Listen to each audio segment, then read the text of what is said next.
每过年啊，真侪庙寺啊，拢会开国运签。来看高雄市五甲关帝庙今仔开出来，这应该是全台湾啊第一支国运签。这签顶头写啥物？叫做兵马分池景吉新啊，五看造福照财神，年华处处分监督，乐业工商四海行啊。这个就是讲每年是中上签啊，前半年真好，后半年真稳。 真侪信徒看到这个签啊，马上点香祈祷国泰民安。伫未上走2年，迎接马年，高雄五甲关帝庙避风人员等良辰吉时一日到，准备来接旨。兵马分池景吉新，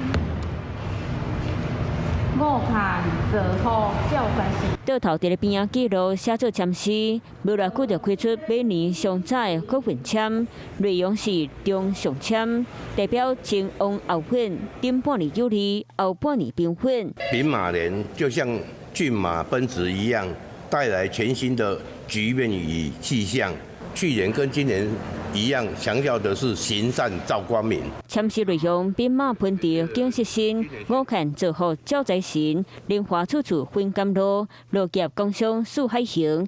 代表新的一年经济变好，扬名国际。不过，特地注意的是，这一句兵马分池景吉新，点出国运兴旺，嘛暗示接地的变动，充满挑战含总化。唔然呢，头个月运势嘛出炉，旧历3月到5月，民众拢爱注意天灾。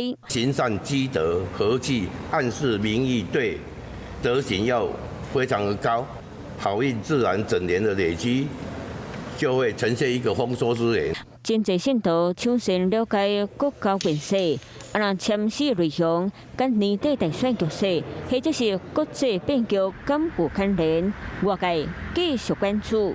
Hello， 我是蒋欣梅。想要抢先掌握最及时的新闻资讯吗？赶快订阅、按赞、开启小铃铛，锁定华视新闻 YouTube 频道。